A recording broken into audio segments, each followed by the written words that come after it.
23 channel ప్రేక్షక దేవుళ్లకు కొండ శ్రీనివాస్ హృదయ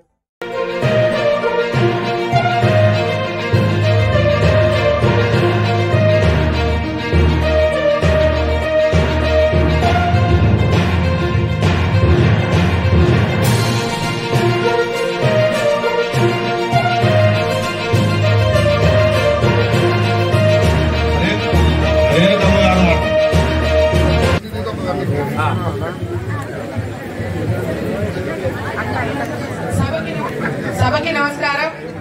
జై కాంగ్రెస్, జై కాంగ్రెస్. ఇప్పుడు మనం ఏంటంటే ఇక్కడ సమస్య ఏంటంటే ఎంపీ ఎలక్షన్స్ మనం గెలిపించుకోవాలి. ఫస్ట్ ఆఫ్ ఆల్ ఇక్కడికి వచ్చడం సంతోషం అందరూ, అట్లానే గట్టిగా అందరు కలిసి పనిచేయాలా. సెకండ్ ఏంటంటే రేవంత్ రెడ్డి గారు ఊరంతా గెలిచి సీఎం అయ్యారు. ఆయన మనం ఊరంతా గెలిచాడు, ఇంట్లో గెలవాలా. ఇక్కడ గెలవాలంటే మనం గట్టిగా పనిచేయాలి, ఓట్ బ్యాంక్ పెంచాలా. ఖచ్చితంగా ఓట్ బ్యాంక్ పెంచాలి. మనం ఎవరైనా సరే రోజు దినచర్య అదే అయి ఉండాలా. ఓట్ బ్యాంక్ పెంచాలా, మాట్లాడడం కాదు, చేతులు చేయండి. కనీసం ఓట్ బ్యాంక్ మనం ఒకసారి ఎంత చేసామనేది మనం ఆత్మకు చెప్పుకునేటట్టు కాంగ్రెస్ పార్టీ పనిచేయండి. జై కాంగ్రెస్.